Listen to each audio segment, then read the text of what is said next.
Hey, what's going on, everybody? Welcome to episode 77 of the Former Action Guys podcast, and I'm your host, Justin Kramer. And this week I have on Asa Warrington. He was in Air Force. He was in the Air Force as enlisted, got out. He missed the Gulf War. He wasn't very happy about that. Ended up getting out and decided to join the Marine Corps as an officer. So he came over and became an artillery officer, did a deployment with 11th Marines to Iraq in the earlier days of Iraq. I think the second rotation over there, he missed the invasion because he was on a UDP. And then after leaving that, after coming back from that deployment 6 months later, he's over at 2nd ANGLICO and turning around and going back to Iraq. So we get into his first couple deployments. He did time with 2nd ANGLICO, 5th ANGLICO, and then a couple other places. So we talk about mostly here his first two deployments and get into that stuff. So it's a really interesting conversation. Glad to have a 2nd ANGLICO guy on here because we don't really get enough of those. So with that, if you have a person that you think should be on the podcast, if they have a cool story that needs to be known, feel free to reach out to me in my email, jkramermedia@gmail.com. Send me a message. Have that person check out an episode or two. And then if someone's interested or you're interested, feel free to reach out. Send me like a quick bio, nothing in depth, just kind of like a kind of a timeline so I can see where we're at. And if everything looks good and I think it's something the audience will appreciate, we'll get your story out there. We'll record it. And that way it can be saved and stuff like that. And, you can always come back to it. Your family, generations from now, you can dig that up off of whatever the internet is 30, 40, 50 years from now and pull that data and see what great grandpa did in the war or whatever it is. So please feel free to reach out to me like that. I have no problems with people sending over recommendations and stuff like that. And we got some pretty good podcasts coming up because of recommendations from other guys. So again, please keep doing that. As always, make sure to subscribe on YouTube. It takes a second to hit that subscribe button. It takes a second to hit that thumbs up button. Give me a like. Give me a subscribe. Help out the podcast. Make sure to subscribe on, if you're an audio listener, make sure to subscribe on, Spotify, Apple Podcasts, Google Podcasts, whatever it is that you're using. Make sure to hit that subscribe button. And if you have the ability to leave a comment or leave a review, please do so because it helps other people know that the podcast is legitimate and that it's definitely worth checking out. Other than that, as always, make sure to hit up my website, jkramergraphics.com. My Instagram's at Former Action Guys and at jkramergraphics. Both of those are on Instagram. And my Twitter, I'm almost up to 100 people on Twitter. I think that's my least engaged social media platform. So make sure to check that out too. It's the number 4 MER Action Guys on Twitter. And yeah, that's it. So enjoy the podcast. How the kindler, gentler Marine Corps that we're kind of moving into, that people are dealing with now, how call signs are done there, because you could easily, a CO or an XO of a squadron could easily find themselves in a lot of trouble for allowing inappropriate call sign, I got 2 of those for you if you want to hear this quick stories. Sure. Okay, so there was pointy nose chick whose call sign was Fluffer. Oh. Yeah, and we had a guy in 2nd when I was there. He was a 46. His call sign was Goon. Good on one nut because he had removed. Oh, really? Precancerous. So being called good on one nut probably not acceptable nowadays. Probably not, yeah. Goon was a good guy. Yeah, exactly. That's funny. So, yeah, plenty of funny call signs out there. So, when did you let's start from the I'm still all right, I'm posting this up on YouTube right now. Let's start from the beginning though, from your career. So, what year did you decide to join the Marine Corps, and why did you choose the Marine Corps over any other branch? Okay, so I came in 2000, done 6 years, enlisted in the Air Force, and at a point, I wanted a bit more, so I went through Desert Shield, Desert Storm in Turkey, and I was a bit peeved about not being able to be actively engaged or participate in one of the conflicts of my generation. Yeah. So that kind of turned me, I kind of got a little peeved over that, and I was big into fitness and things like that.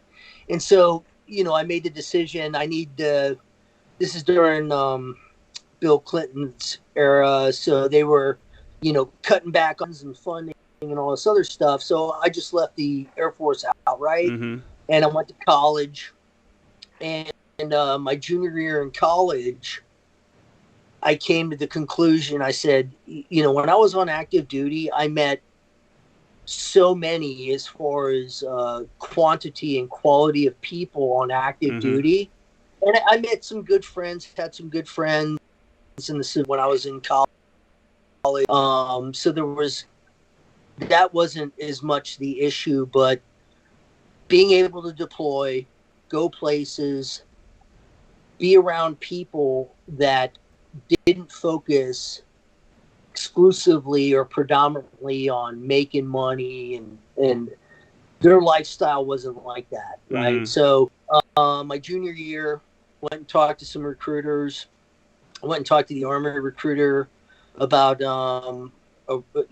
trying to get a guaranteed Ranger contract. Mm-hmm. Then I went to the OSO, and I said, hey, how do I get into infantry and the I think I lost you for a second.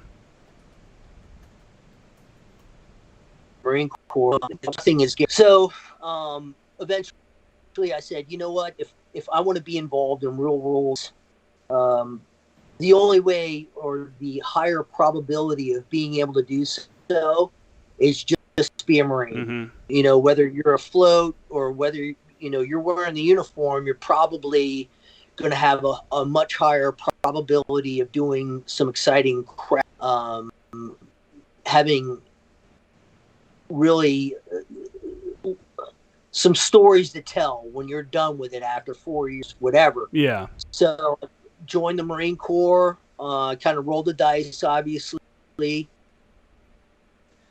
after TBS, which initially was a blessing and curse, right? So artillery was my fifth choice. Oh, really? Yeah, it was my fifth choice, and it worked out. It actually worked out very well. I had grunts, I had ground intel, I had tanks, and I had engineers.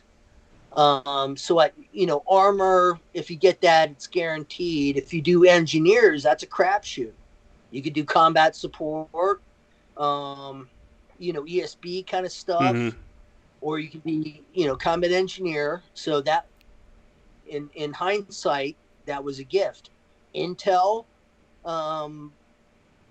that's a crapshoot as well. Grunts is grunts. And I'll wrap this up. So at Fort Sill, a buddy of mine who also got artillery, anybody that's been through Fort Sill in an artillery school, it's a and we're sitting in that course that I think they call it OBC or something like that in the Army, and my buddy and I looked at each other and we're like, man, we got to get the hell out of here. This is way too much math, and this is this is tough. And so we talked about, at some point we need to get into either recon or Anglico. Within 3 years he was in recon, I ended up getting an Anglico. Oh, really? And we linked back up shortly thereafter, after I was Anglico, JTAC. He had gone to 2nd Recon Battalion. He was a JTAC. I became a JTAC. And then we were scheduled in 2006. I was supposed to support his battalion, and we were going to link up. And so I don't want to drone on that. But, I ended up in artillery. What was your first artillery unit? It was 311. Okay. Out of 29 points. Okay. How'd you like? So you were Air Force, decided to get out, and then went to the college, came back into the Marine Corps as an officer, and then became an artillery officer, and then your first duty station was at 311. Right. In liaison. What was your like feeling coming from the Air Force? It's knowing that side, and then coming over to the Marine Corps, and then seeing that side. Like, what was like the differences and stuff that you saw, and like just in operations and how because obviously the Marine Corps is ground combat. There's a lot of ground combat arms units and stuff like that, and we have an air wing, whereas the Air Force is, there are ground combat jobs like CCTs and PJs and stuff like that, but it's not the majority at all. So what's the difference in like, the thought process of an airman compared to like a Marine, do you think, since you've seen both sides? I mean, from my perspective, for what I was looking for, it was a breath of fresh air. Because in the Marine Corps, what I wanted to do was what all the other guys wanted to do, whether they were enlisted, whether they were officers. I was looking for not only the mental challenges, but I wanted the physical challenges and the stresses accordingly, plus the suck, honestly. Like when people have to deal and work in the environment that's more often than not unpleasant, they share a familiarity that only comes from that universal experience. Yeah. Because when you're out in the field for a week or two or more and you stink and everybody's suffering the same fate, and it really doesn't matter your rank or anything else like that, you build a bond, and that's even in peacetime or in training, let alone combat. That's the kind of familiarity, that's the kind of foundation that I wanted, and I think is prevalent in the Marine Corps. When you go into combat, you don't want anybody that you're working with to reflect on comfort, on qualities of life. You want everybody thinking, well, this is how it should be. It's supposed to suck. Yeah, you got to embrace that suck. You do. And Marines, that's kind of a uniform thread, in combat arms, from what we do. Yeah. The expectation is it's supposed to suck, because if it doesn't, in difficult times, when everybody's suffering hardships, in the back of everybody's mind is something must be wrong, or we must be doing something wrong. It's not, doesn't suck enough. Yeah. It's, and that's kind of weird, but it's a source of pride. Yeah. Yeah, the shared misery and stuff like that. I think I would say probably some of my best memories have come from that shared misery. I mean, the coldest I've ever been is in 29 Palms, ironically. And it was probably the coldest night of my life, me and my team up on an OP that we dubbed OP Awesome afterwards. It wasn't like an established OP. It was like, hey, here's your impact area, find an OP. So we patrolled and hiked up a mountain, basically, and just sat in sustained like 25, 30 mile an hour winds. It was 40 degrees out, and we were shooting from 2200 to 06. That was, so from 22 to 06, we were just eating the cold wind and doing call for fire. And, I had a beanie, I had a sweatshirt, I had a poncho liner, and we were all freezing. I was the chief for my little team there, and I almost radioed back down to my fires chief, Gunnery Sergeant Klein at the time, and told him that we needed to come down, because I really thought my guys were going to get hypothermia. I thought for like a minute, I was like, man, hypothermia is a realistic thing that could happen right now. Should we come down? And I just kind of took assessment of everybody and was like, all right, we're going to stay up here. Hey, like wrap your legs around each other, like, just do what we can do. Like, let's try to get out of it. Like, let's build, like we tried to build a wind block, and it was horrible. But the next day, or even the next day, it kind of repeated itself. But the following that, everyone that was up there that went through that together, all had a story that they could tell, that shared misery that they had of that event. And we still talk about it. Like if I hit up this was in 2000, 2011 or maybe 2010 November, and we still bring it up when we see each other or we talk to each other. It's just one of those things where it's like, hey, remember OP Awesome? Fuck, like that sucked. And Yep. it's just kind of that shared misery is how people really, really bond with each other in shitty situations like that. And it really gives you an appreciation for, how good you have it on a day-to-day basis here in the United States or whatever. And I think it gives you, for me, it makes it harder for me to accept people's bullshit about how bad they have it. I'm like, dude, you don't have it that bad. And you kind of wish people went through some real hardship at some point in their life so they could see how well they do have it, or at least we talked about it on the podcast last night. We went live last night as well on YouTube. And we were talking about how we think more people should be trying to go overseas, man. Like we were in Djibouti and saw the sadness of a Somalian refugee camp, like a UN refugee camp, and people living in corrugated steel huts, when it's like 100 and something degrees out and stuff like that. And it gives you an appreciation, and just not enough people have that. So how did at 11th Marines, being out there in 29 Palms, it's pretty much a known fact. It's like, well, if you go there, it sucks because you're training all the time, but it's cool because you're training all the time. If you're a field person, right, you're going to get your fill of being in the field out there and getting in the dirt. So how did you like that? And how did you how did you take on that new role of being in charge, of being a lieutenant, being an officer in the Marine Corps and then going there and then using that awesome training area to your advantage? So for me, when I committed to, when I sought out to get a commission, the most important thing to me was to have, I guess, greater influence on decisions and how could I better serve my guys, because I was an NCO in the Air Force before I left, but I only had a certain amount of say, certain amount of control over the circumstances. So, crummy decisions are crummy decisions, and it depends on where you are in the food chain, how much influence or control you have over it. So, as an NCO, I could only influence so much.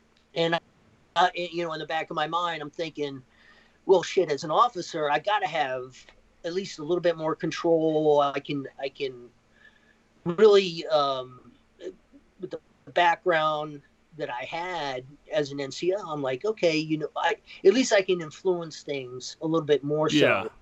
And when it comes time to taking care of my guys, I can actually do that, not rely on some other second or first lieutenant or something like that. So out at 29 Palms, it was my first taste of, well, damn, if it's going to suck, it's just going to suck. And it doesn't really matter what rank you are at that level, at the battery level, at the company level, everybody ends up focusing on, okay, what's the task at hand? What's this medal we got to accomplish, this, that, and your thing. And, the young guys, they still look up to you, whether you're an NCO or a junior officer, company grade guy. So that it was nice because it became like a bond and kind of a small fraternity of sorts. Liaison is like that. Yeah, liaison's right? great. I mean, you're the bastard. You're the bastard child of artillery as well, right? You're kind of somewhere in the middle. You're always with the grunts, but you serve your parent battery or the battalion, depending on what the hell you're doing. So you become an entity unto yourself, and I mean that was a great experience, and the relationship that we had internally in artillery and liaison was pretty awesome, and even better with 7th Marines, the guys that we were supporting. So being out in 29 Palms and all that time in the field, I mean, that that was the ideal circumstance and situation. I feel That's where you wanted to be. if you're Yeah. going to be artillery. Yeah. Yeah. No, that's cool, man. It did you ever how often were you used to like give advice to your other like junior officers and stuff, since you came from the enlisted ranks and stuff like that, and you probably saw some of the issues or problems in a different way than some of the other officers did? How did you use your experience as an enlisted man to better your decisions and to better your officer corps that you worked with? I mean, for my own personal decisions, I always reflected on back when there was a decision or commitment made through the command. You know, I didn't necessarily have to agree with it, but how was I going to make this the best circumstance, the best situation? How was I going to make it beneficial Yeah. to the lance corporals, you know, the random PFCs, and then the corporal on the team? You know, how, yeah, I know this is a crappy decision and we got to do this, but how can we make it just a little bit better? Yeah. Right? Because I've got a little bit of control over that.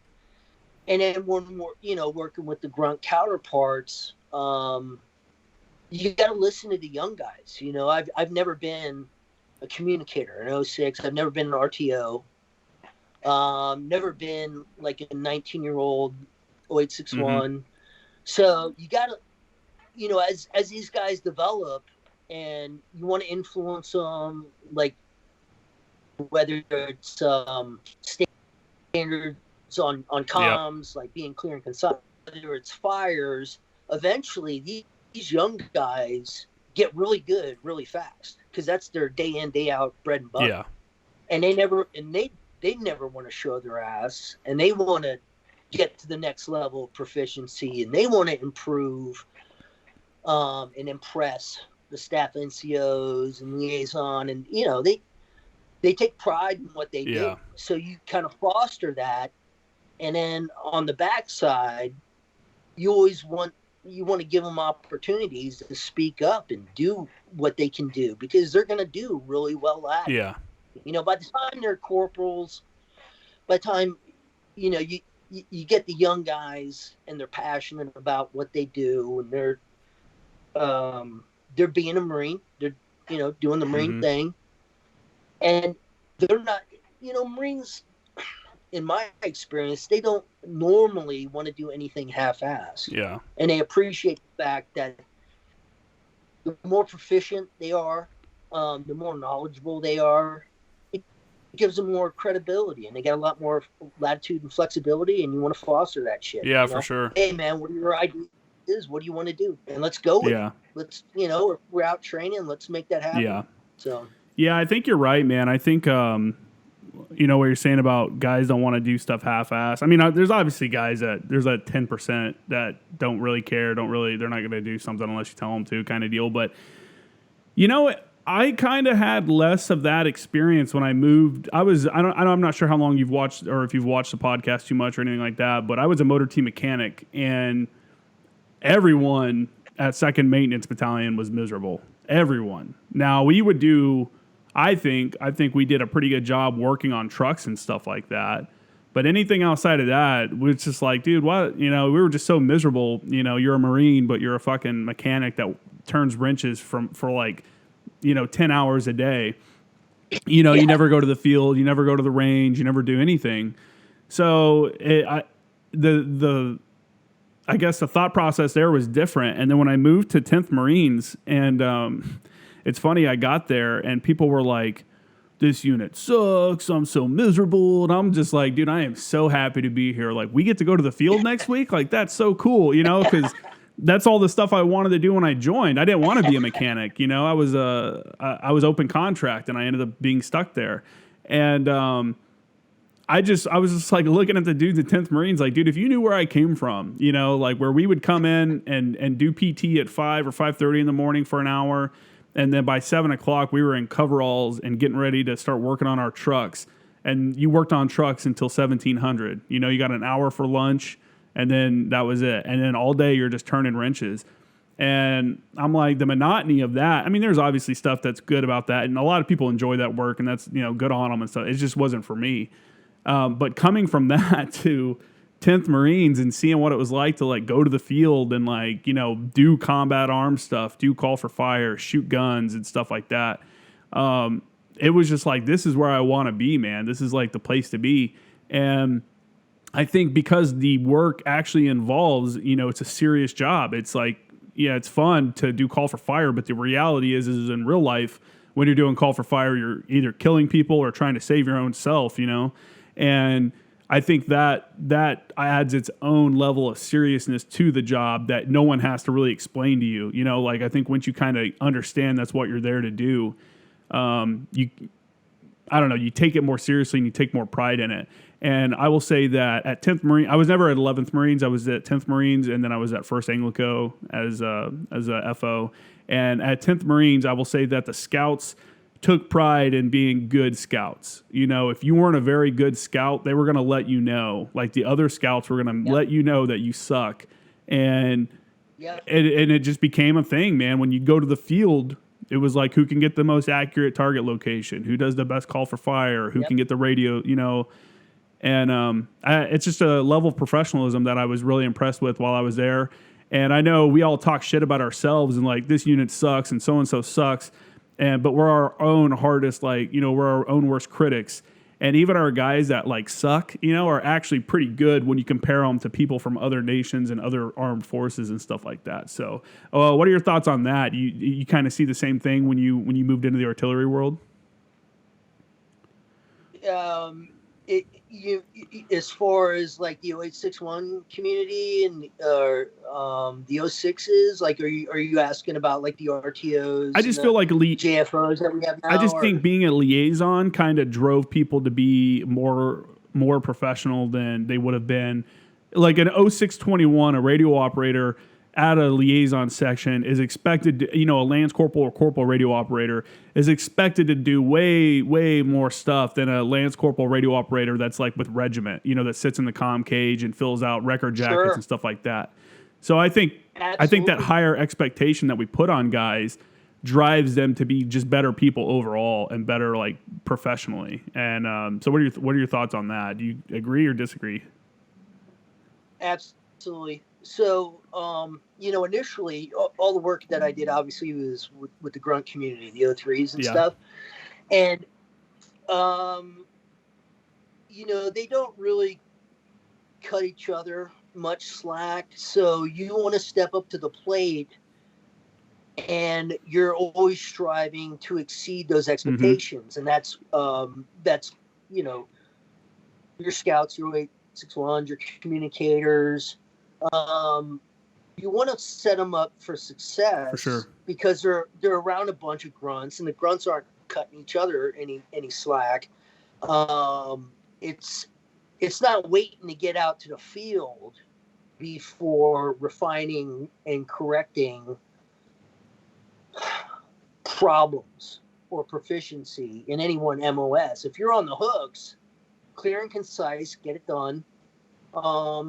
So in liaison, it was kind of the same way. And, in our section, it wasn't, I'm sure, any different than, any of the other battalions, any of the other batteries, in that, hey, you're going to step up to the plate, man. And when we're out with the grunts, on a good day, we're on an Amtrak. On a bad day, we're humping all this shit. We still got to talk, and we still got to shoot.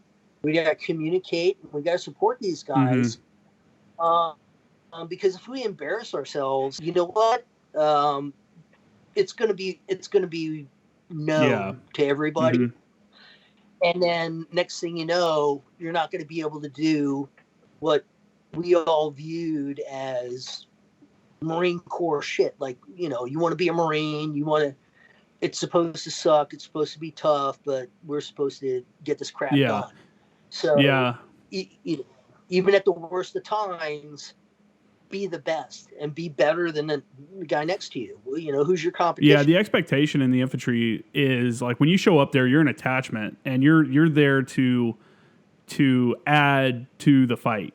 And if you're not adding to the fight, if you're just treading water and not doing anything, or you're being detrimental because you can't hang in a patrol, or you are a radio operator but you don't know how to load crypto or something like that, you immediately are going to be shunned, because one, you're already an attachment, so people are already like, who's the fucking, here's the attachments, they don't like you. And like you said before, you're the bastard child, the FOs and the liaison section.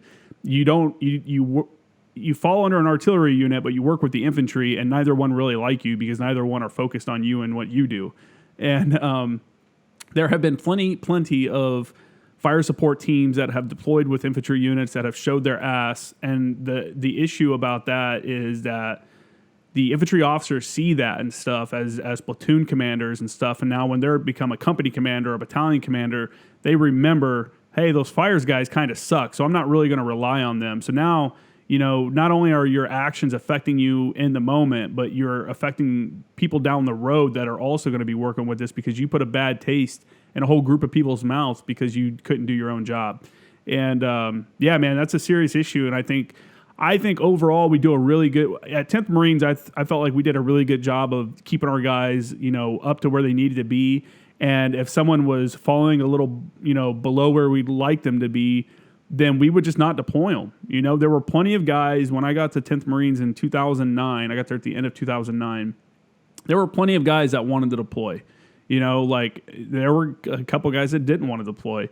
And there were some shitty jobs in like Okinawa that we had to fill. So it was like, hey, you don't want to deploy? Okay, man, you're going to go be an IA in Okinawa. These guys want to go to Afghanistan, so check you later. And you don't want a guy to deploy that says he doesn't want to. You're talking about a dude who's in control of some of the most powerful weapon assets on the battlefield. There's no way that this dude should be going overseas if he doesn't feel like he's ready for it. And yeah, man, it's a weird game that we play, and reputation is everything, and the community is small.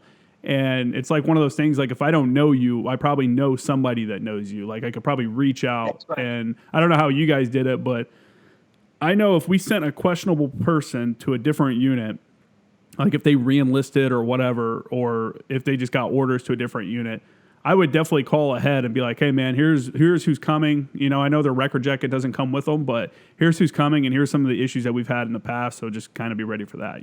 That's just how the community is. And some people don't like that. They think they should get a fresh start going to another unit, and to a point, maybe, yeah, you're right. But at the same time, that it's not fair to that other unit to send someone that may have issues that are known issues and not give them a heads up, And I think that just makes the community better and the Marine Corps better and fire support in general better. So, how long were you training up before you knocked out your first deployment? I saw you did 3 deployments to Iraq, correct? I did 5 deployments to Iraq. To Iraq, or? Unfortunately. Jeez, man. You never made it to Afghanistan, huh? I was slated for Afghanistan my last tour, and I swear I prayed that night. I was so grateful because I wasn't going to have to kick the same rocks. So that was a NATO mission in northern Afghanistan. I was going to be working under the Germans, who are really they're solid as a military. Good attitudes, competent. I was slated to go there. About a month into the workup, they canked the billet. So I got booted off of that because they just eliminated, I guess, that IA or liaison billet, whatever it was, for active duty. And then the following week, I got assigned to a special purpose MAGTAF back to Iraq, and I said, "Oh, Jesus Christ, here we go again." Back to Iraq. Ironically, back to Al-Assad, and I had been in and out of Al-Assad on so many occasions since 2004. Man, So I knew the AO. Go ahead. I knew the AO, but I don't mind a different experience kicking the same rocks, but my biggest nightmare was experiencing the same kind of shit. And we could talk about that later. I mean, that was my 5th deployment. I was a fires and effects chief for the special purpose MAGTF. So I was the OIC. We had a company of grunts there, small mortar section, counter mortar, and then an attachment of counter fires, the Army Cats with a section of Paladins. And we'll talk. We could talk about that. Well, later, if you want, let's back up and let's go back to your first deployment, and then we'll build up, and kind of compare that to your last deployment there. So, what year was your first deployment? What unit were you deploying with, and how long before you deployed did you know you were heading to Iraq? Okay, so I was on a double pump UDP with Kilo 311. We were over in Okinawa, and the first push, we were finishing up our UDP, we thought, and we're told that we were going to come back to 311 and deploy. 311 ended up deploying and doing the initial push. And we ended up getting stuck on UDP for 12 months, which obviously is a bit unusual. Yeah. And it caused some minor problems. The junior Marines, especially the guys who are, I don't know, I guess just, planning on doing 4 years or whatnot, they were pretty bitter and pretty pissed because we had done all the field training with the battalion. We did everything that was asked of us, and we ended up going UDP like everybody else does on the rotation out there. And we're expecting to come home, and then next thing you know, on the news, 311's over there shooting and scooting. So this is 2003 timeframe. Then this is the push into Iraq. Okay. Right. Yep. Next thing you know, I mean, we're past our UDP period, and we're doing the next umpteen months waiting to get rotated back to the States. A lot of us were concerned that it was going to be a one and done. Once the U.S. took Baghdad, and we basically, the U.S. just crushed nuts, and a lot of the guys were worried, like, wow, especially the guys who were going to do like 4 years. They're probably pretty concerned, like, wow, this is my only opportunity to deploy as a Marine and really and here you are sitting in Oki. Marine thing. Yeah, and we're sitting in Oki, and I was expecting personally to pick up a platoon, preferably guns, because guns platoon doesn't involve as much math, right? So as headquarters. So I didn't get a platoon the second go around. So long story short, we get back to the U.S. I pick up guns platoon, and we're on the rotation, and that was OIF 2. Okay. So I get guns platoon. We're deploying OIF 2, hitting up Ramadi. I got 7 gun trucks. I got a good crew. I think, I don't know, maybe 1 or 2 Marines that I was aware of ended up executing, doing EAS, but everybody else was like, hell yeah, man. I mean, I'll extend. I just want, I want to go to Iraq. I want to do a Marine thing. Yeah. I did all this training. I got a lot of I want to get in the game. They do all this training, and they got all their buddies with them. Why the hell would you walk away never having any kind of real world experience, whether it's humanitarian assistance, whatever, disaster relief, MU? I mean, this is combat deployment, so potentially it's a one in a lifetime experience for a kid that's 18, 19, 20 years old, especially if you're an NCO, right? I mean, how awesome is that? If you're a corporal, 100%. sergeant, and now you're an NCO of Marines, you're going to go into combat in a leadership role. And we kind of knew what we were getting into because we weren't doing arty crap. I mean, it wasn't gunline stuff, and the scouts knew that they were going to start doing the provisional infantry. So, I mean, this was an opportunity to go out and experience a shit show firsthand. You know, I mean, nobody knew what the hell, how things were going to pan out or what that was going to be like. You know, it's freaking mayhem. So anybody that did, we were doing on average 7 missions a week minimum. So we were doing armed escort duty. That was with like the KBR cats. That was with like Marine Wing logistics. That was with heavy equipment transport in the Army. So we were the upgunned Humvees going out escorting all these cats around. And then we did site security. So, we'd go to the Ramadi courthouse. We'd escort the Marines that were going there doing, I don't even know what the hell they were doing, like PAO and distributing money and shit. Yeah. We were the security force there. So we did a lot of really freaking exciting shit all over the place. Like we'd go to the Jordanian border, escorting vehicles, Syrian border. We were doing Ramadi courthouse security. We were going up to Balad. I mean, we were all over the place. And that was about at the time when they were trying to transition to Blue Force Tracker.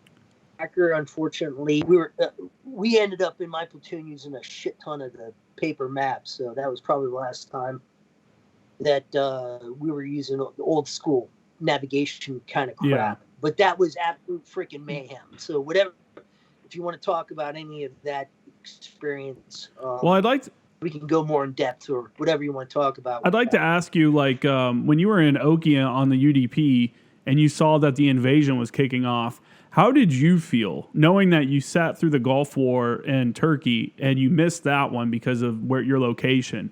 Did you get the same kind of feelings like, God damn it, like it's happening again, like I'm missing the war again? 100% I felt like that. Yeah. I said, you know what, either there's a guardian angel or something. I don't know what. I couldn't explain it because I said, of all the situations, circumstances, opportunities, I tried to place myself into a setting. All my freaking buddies were over there. All my buddies in TBS that were grunts, that were 08s in any capacity, they were over there. They were doing the Marine thing. And they did amazing things. I mean, if you look back during that period, you probably, you're just not going to see something in contemporary warfare that happened that successfully in such a short period of time. And all my buddies were part of that shit, All my peers are over there. Living and doing the Marine thing, even if that was a one and done real world event for them, that was a story they were going to be able to tell their grandkids. Yeah. I mean, I was in the invasion. I was in the invasion. I mean, I'm sure you've seen the video of, I think it was 11th Marines, that video of them shooting all those wrap rounds into Baghdad, that nighttime video. It's like a 2-minute long video of just boom, boom. I mean, just, I don't even know how many rounds they shot, but seeing something like that and knowing you were part of that, like, I mean, that's either a good thing, like you can see that as a good thing, like I was part of that, that's wicked, or you can be like, oh, fuck, what did I do? We shot tons of rounds, but just to have had that kind of life experience, man, I'm sure all those people were just pumped to be there, Ask any Marine, enlisted or officer, in 7th Marines during the invasion, their opinion about 11th Marines, and I'll tell you what, I'm not going to say they're going to praise them, but they were impressed. 11th Marines just absolutely crushed it. That's good. And I'm sure 10th did too. I mean, that's what we do. That's what we train for. That's what the king of battle does. The guys nobody that's the nice thing about the Marine Corps is nobody's world. I can't speak for the grunt community O3s, but nobody in the Marine Corps feels that their existence, that their world revolves around them. Mm-hmm. Because if you can't provide in any capacity the support to the grunt, then you fail. Yeah. Whether it's communication, whether it's transportation, whether it's fire support, if you can't take care of the grunts, Then what are you here for? Yeah.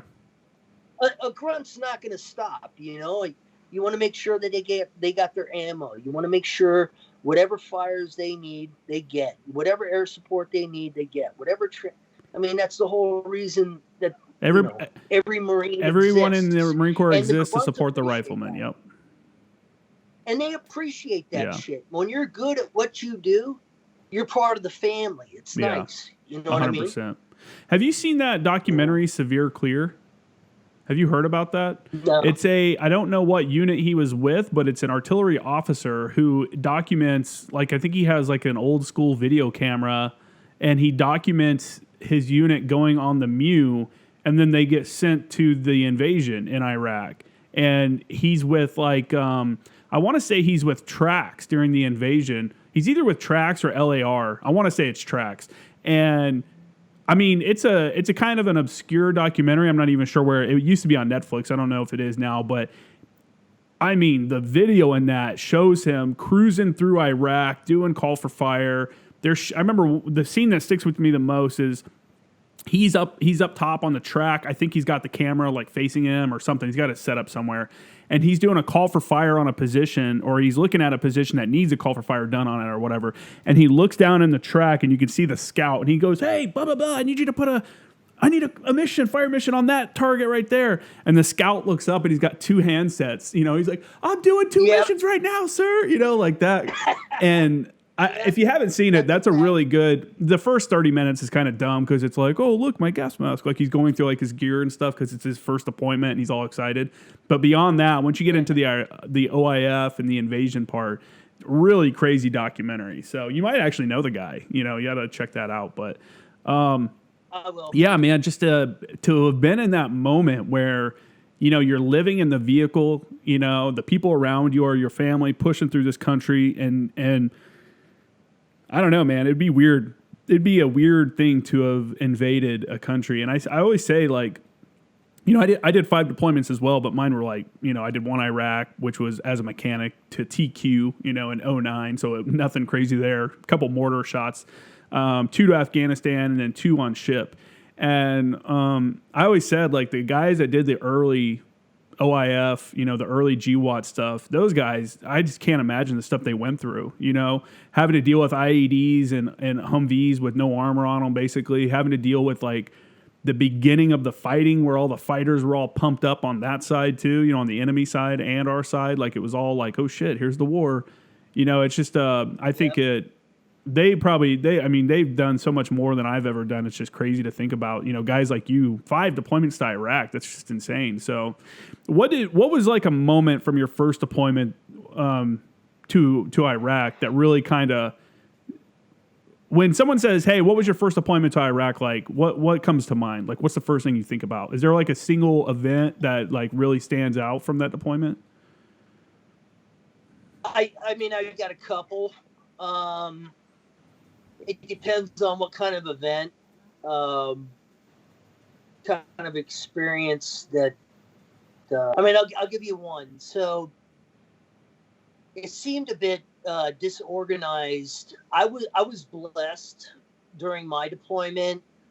I had a shit hot battalion XO, kick-ass battalion CO, an awesome battery commander.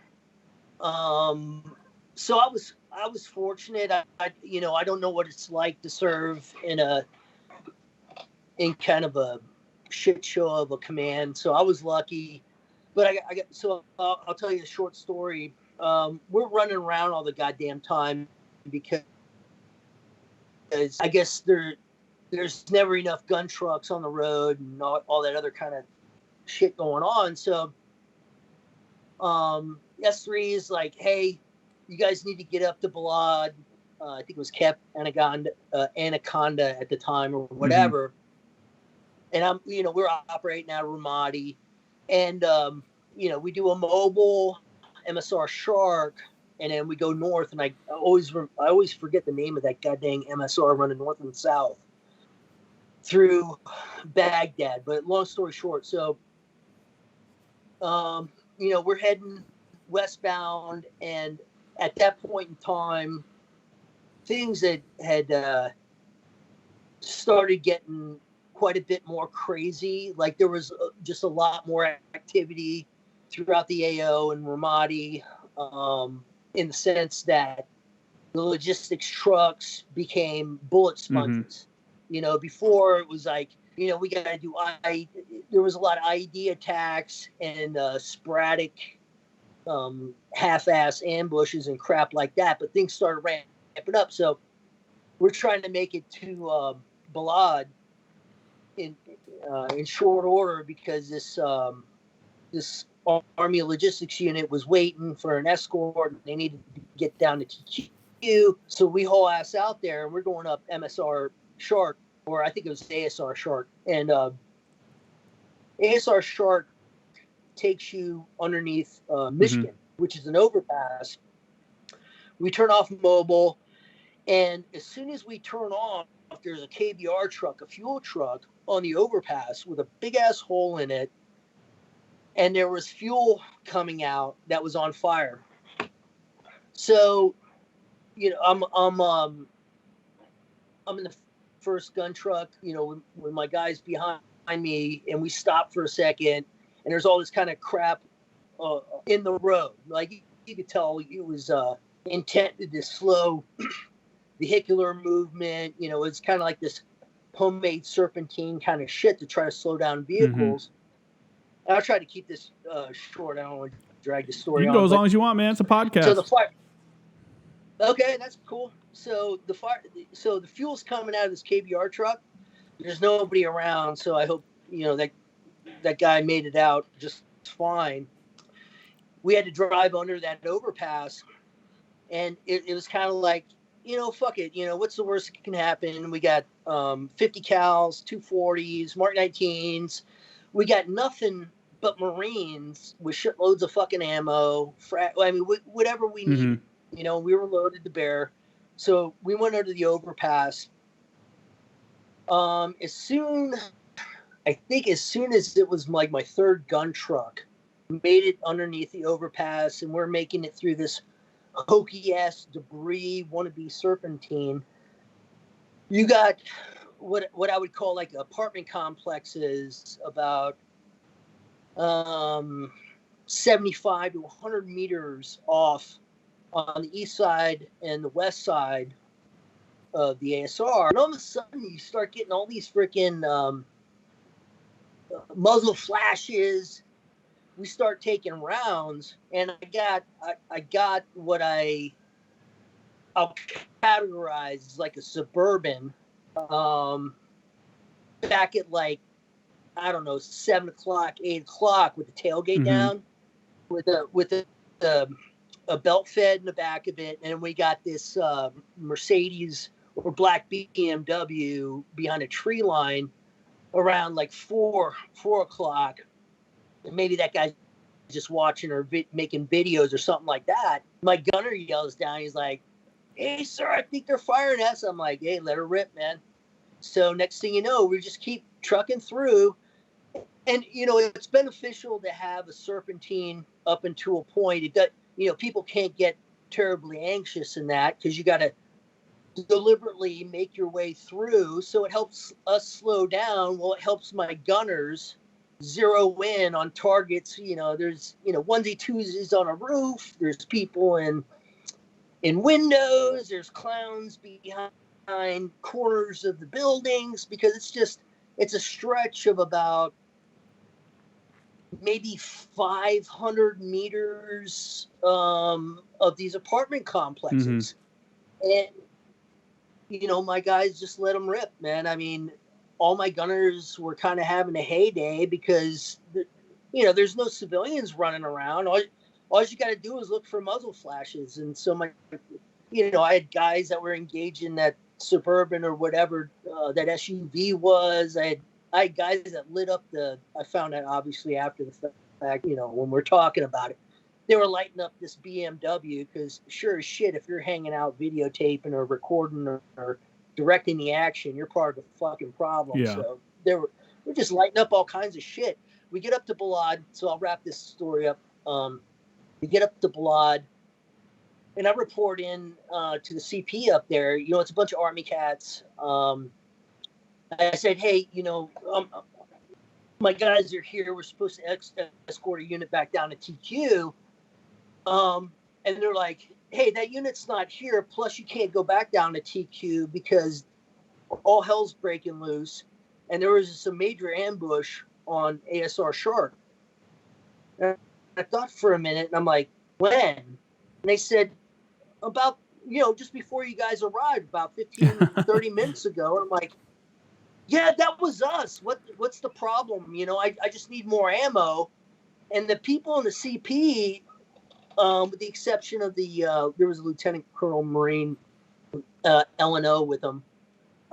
Everybody looked at me like I was a little bit brain dead. Like, you want to go like back through that? Like, hey, we're good. We're good to go. I just need more ammo. Yeah. And so that's how that turned out. The L&O, the Marine Lieutenant Colonel, he was like, look, hey, that unit's not here yet, and they're not going to let you go out even if you want to. We'll get you more ammo. And there was, I don't know in what capacity, there was no 6 Army colonel in the CP. He's like, hey, Marine, what do you need? I said, hey, sir, I need, maybe 1,000 rounds of 50. I need some Mark 19, probably 200-300 rounds of Mark 19. I need 240. All this other, we'll get you what you grab something to eat, and good to go. I mean, the guy said, whatever you need, I'll get it to you. Just take your guys, just go get some fucking chow, do your thing, and I'll get you what you need. And no shit, hour, 2 hours later, he's like, go over here. They're going to give you whatever you need.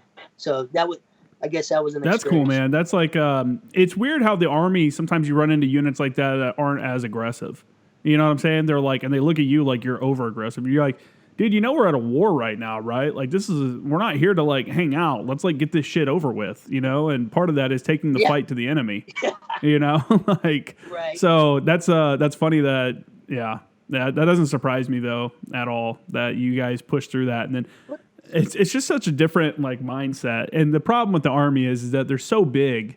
It's such a huge organization that the thought process is a way different. And they have so many different units that are not combat arms at all, that the way they look at stuff is like, they don't look at it the way like Marines do. Because like you talked about before, everything we're doing, everything everybody is doing is to support that warfighter, that infantryman, that 0311 on the front.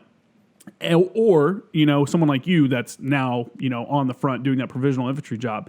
And I don't know. I just feel like Marines are naturally like more aggressive and like, all right, let's just go get this fight going and get it over with. Like it's something we have to do, not like, well, if we can go around it, let's just go around it. Like you're not going to hear that as much as you would, or I've seen. And that's excluding like your upper level Army units like Rangers and stuff like that. Obviously, those guys are all super professional and super like, they're very aggressive and want to get in it too. But is there anything else about the first deployment you want to discuss before we move along? Or so you guys were doing provisional infantry, kind of just running all over Iraq. I think a lot of people ended up in that role. When I went to Iraq in 2009, they took like a third of us, the mechanics that got assigned to, because we were actually going to support 2nd Supply Battalion minus reinforcement. So what we got was half the unit was active duty like mechanics and people from maintenance battalion, and then the other half was like reservists and stuff like that. And then from that group, they took a chunk of people out and they made them convoy security and kind of did the same thing you're talking about where, hey, your whole job here is to just run logistics convoys all over Iraq and be the security element for that.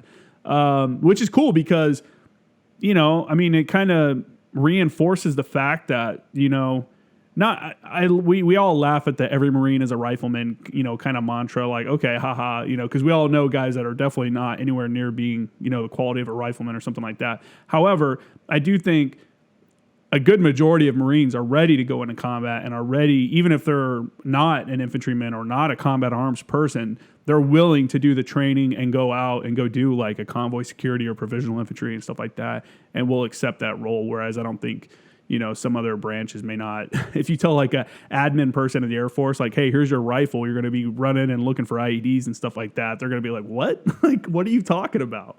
Yeah. So go ahead.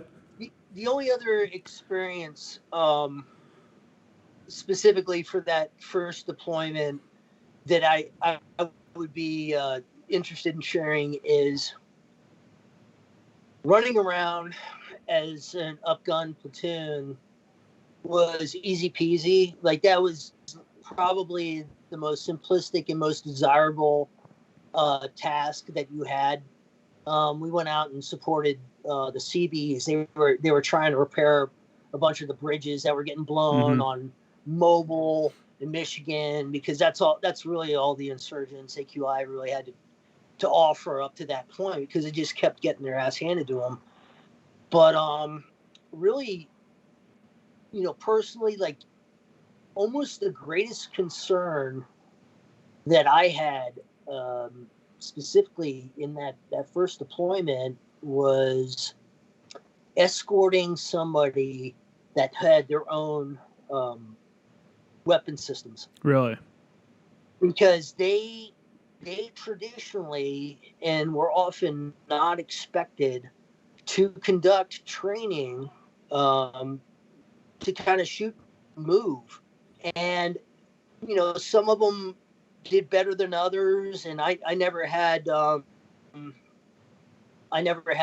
catastrophic incident, but you take somebody in uniform that's not their MOS, that's not their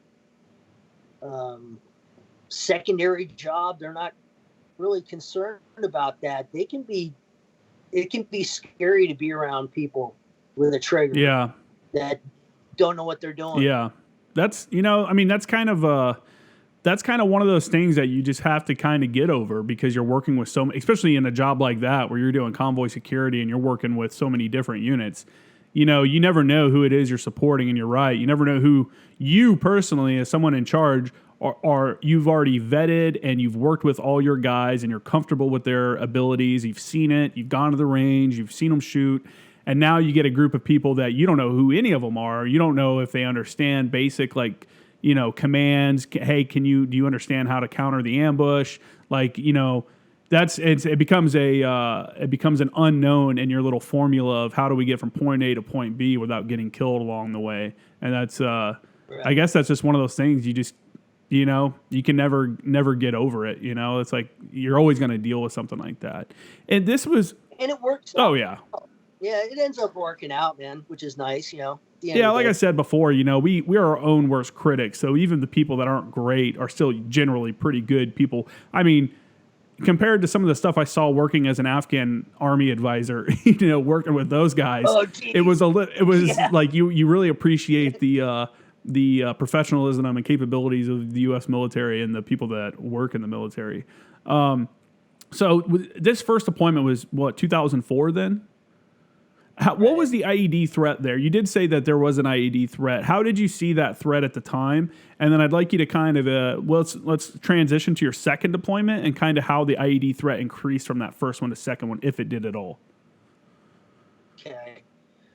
So IEDs from the first deployment and even after that were really like the hot ticket item. The first deployment, there was a road from Scania, back road, that we used to call the Holy Road, and it had no religious relevance to call it the Holy Road. It was because there was just a shit ton of IEDs that they enjoyed in placing on that road. And like I said, that was generally southeast of TQ, I mean, it just wasn't, the Overwatch wasn't Yeah. there. And then when you went up by the dam, the Haditha Dam, from the dam east northeast, that was a shit show for IEDs. So any place that didn't have regular oversight was just going to be littered. Yeah. It was going to be victim operated or command dead. And it's easy. And the standard TTP back in the day was, I mean, you could give a 12-year-old kid, 16-year-old Iraqi kid $10 to call you on the cell phone and be like, hey, I got a unit moving northbound on this road. You get $10 and then somebody runs out and they can man or do whatever they need to do. Wire it up or whatever. Whether it's a hit or, yeah, so the IEDs, they were always a problem. I mean, my first deployment, we were heading south from Al-Assad, getting ready to turn on to Mobil, and there was just a little dinky town on both sides. It wasn't Mercury. I forgot what the hell that north-south was, but it ran parallel to Mercury. And, they set off an IED. It hit my vehicle. I was a number 2 in the movement. We were escorting some Army head guys south. And they didn't have anything. It was probably no more than maybe like 6 to 10 clowns with small arms. But they set off the IED because they were trying to take out one of the vehicles up front. And then slow everybody down, yeah. Yeah, exactly. But, I mean, when you're dealing with Marine gun trucks, I mean, we got a lot of ammo, and we're looking to bring the fight to you. So that, I don't know what the hell you would call it, because it wasn't like I don't consider it a legit ambush, because it got shot down and it didn't last more than like 15 seconds. But it was that kind of crap. That's where you used IEDs. Sometimes they were used independently of any organized or deliberate ambush or something. Just harassing, they were just yeah. designed to take out, trying to take out a vehicle, trying to cause a casualty or whatever. But the IEDs were a problem 2004, 2005, 2006, when I went back in 2009, and I was all the way the hell out in southwest region Doualiba, where I used to have the Hajj pass through, like everybody that was going to the Hajj, RAO. Even then, it was so remote, they'd plant a couple IEDs, and it was, mofos that just wanted to create some casualties, civilians or otherwise. So, in 2009, it died down. In 2015, being up in that was ISIS, ISIL, Daesh, whatever you want to call them. That was the bread and butter. I mean, they went IED batshit crazy. Yeah, no surprise there. Did you see, what were you seeing IEDs, like what were they made of in 2004? Like what were they constructing them with? Were they a lot of military grade stuff? Because a lot of people, if the people that have gone to Afghanistan and Iraq probably understand that. And in Iraq, it was a lot of military grade weapons. In Afghanistan, it was all HME, the homemade explosives filled up with yellow jugs. So the results were kind of inconsistent. A 20-pound HME IED can either catch on fire and do nothing, or explode and really mess up a vehicle and maybe hurt some people.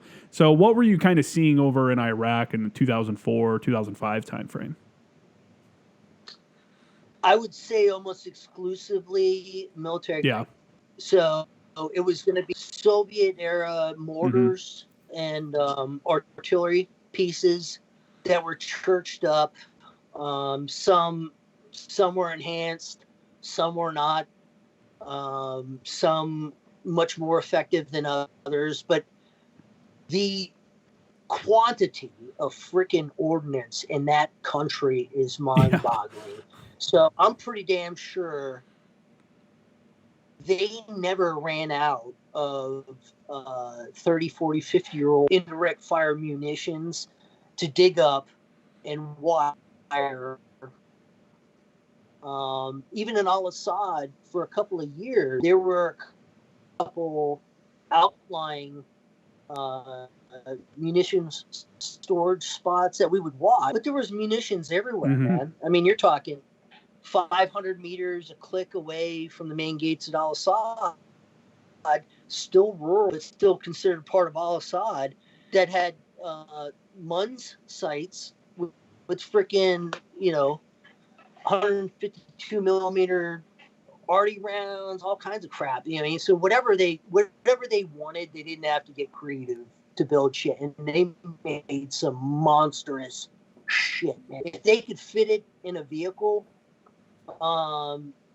anyway, we'll talk about this later, but the V-bid that hit our Hasty Patrol base in Zidon, it was a V-bid, and the only two distinguishable items about that V-bid was a piece of an engine, might have been part of the transmission, and some specks of bloody flesh and hair on the concertina wire around the patrol base. That's how much shit they put in the vehicle. So just vaporized it. And I still got some, absolutely vaporized it. And the crater conservatively was 3 feet deep, maybe.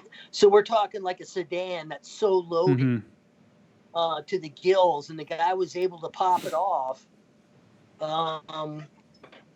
Probably his last breath. That's a different story. That's a 2006 story. But yeah, man, they loaded that shit up because they had plenty of it, and that was their flavor of the day. So. Yeah. Well, we'll get to that one. We'll come back to that because I definitely want to hear more about it. When you got back in 2004, I asked this question to a few people. Prior to this, you had missed, the Gulf War. You missed the first deployment to Iraq where they took down Baghdad and kind of took it over and stuff like that. So in your own mind, you were wanting to go to war, you're wanting to get in the fight and stuff like that. So in 2004, you finally made it. All right. You finally got there. You got in the fight. You're trading punches with the enemy, and now you're done. You're coming home. Did your feelings about the war change, after you actually had a taste of it, and how, it's hard to explain to someone that's never been in combat, and I'm not even talking about like heavy combat where people are dying and stuff like that, even just being shot at all. Like until you actually have someone shoot at you in anger, it's kind of hard to explain the feelings that you get from that. But I'd like you to kind of, if you can, explain, your feelings on what that was like, and maybe how your thought process changed, if it did, between, pre, war you to after war you. You've already been in combat now. Yeah. So that experience at the initial onset and upon returning home, within the first couple of missions, I remember thinking to myself, kind of, what the fuck is going on here? This is madness. A little bit of mayhem. Most people are pretty hyped up, nervous, anxious. The information that you have to work with is what you got to work with, and it may not be all that accurate in the sense that you'll go out the door with info that you believe is true, is factual, and then reality hits, either immediately or an hour later or at some point in time in the mission, and you go, Jesus Christ, man. You start thinking to yourself, war is fucking so insanely unpredictable. And you really, so I had nothing to reference other than the movie sucks. So when you go into a combat situation, and all the guys you're with, they're in the same freaking boat, right? Except for the couple guys that went on the initial push, but that's few, right? There's only a couple guys like that. And then you start doing these ops. And every mission you're told one thing. The ops is always feeding down these taskers these missions, and they never end. And it's just constant. I mean, it's day after day after day, and you can finish one somewhere else at another fob, and you think you're coming back, you're in RTB, you're gonna come, take a shower, whatever. You think that's what's going to happen. And get another tasker, or you're coming back and you get a radio call and they go, hey, you need to go here and you need to do this and blah blah blah, and it was non-stop. Like it was orderly up to a point, but it I don't know. I was grateful initially, and when I got back, that the way I responded to it, the way my Marines responded to it, to combat over and over again, IEDs, gunfights, and I mean, my guys were, so I'm so freaking grateful. I couldn't have asked for a better experience in that kind of environment, because my guys were just reliable, and they were adults, and they acted accordingly. I mean, it didn't matter if it was the one or two PFCs or the Lance Corporal or the corporals or my sergeants. Like, I didn't really have to worry about my guys, I mean, we communicated and got shit done. And I tried to screen, and I wanted to screen my guys. I wanted to screen out all the kind of hasty taskers, like, hey, this just came up, or da da da da. You try to be that buffer, and that's what I wanted to do as an officer, because I didn't like being in the position as an NCO where it was like, does anybody know what the fuck is going on here? Yeah. So you want your leadership to kind of do what they need to do, and I tried to do that. I hope I did that. I had a good experience. When I left, I think it was like 15 days before the deployment was supposed to end for 311 to go to 2nd ANGLICO. I had to go back. Obviously I had PCS because they needed me to go get my JTAX jump school, all this other crap. So I left a little bit early. And when I left, it was like a no fanfare thing. It was just like, hey guys, I'm out, this, that, and the other thing. You guys did a phenomenal job. And then a couple of the Marines reached out a little bit later, and it's, it seemed like they were a little bit disappointed that I didn't make more of like, hey guys, I'm PCS in, and that. So there's definitely that bond that's never going to end up going away. And my guys did phenomenal. I let them know that, the one or two guys that really wanted to operate on their own program or wanted to do their own thing that I felt were going to be a problem, let's say during gunfight or something like that, I left them back with battalion. And it wasn't a big deal, but we're talking like one Marine, 2 out of an entire platoon. So you're talking more than 40 Marines, and I got 1 I got to leave behind. No big deal. They were good on the tour. When we were around, when there were civilians running around like chickens with their heads cut off, and we got people shooting at us, and my guys zeroed in, where's the fire coming from? They didn't pull the trigger unless they had something identifiable to shoot at. That's good. Yeah.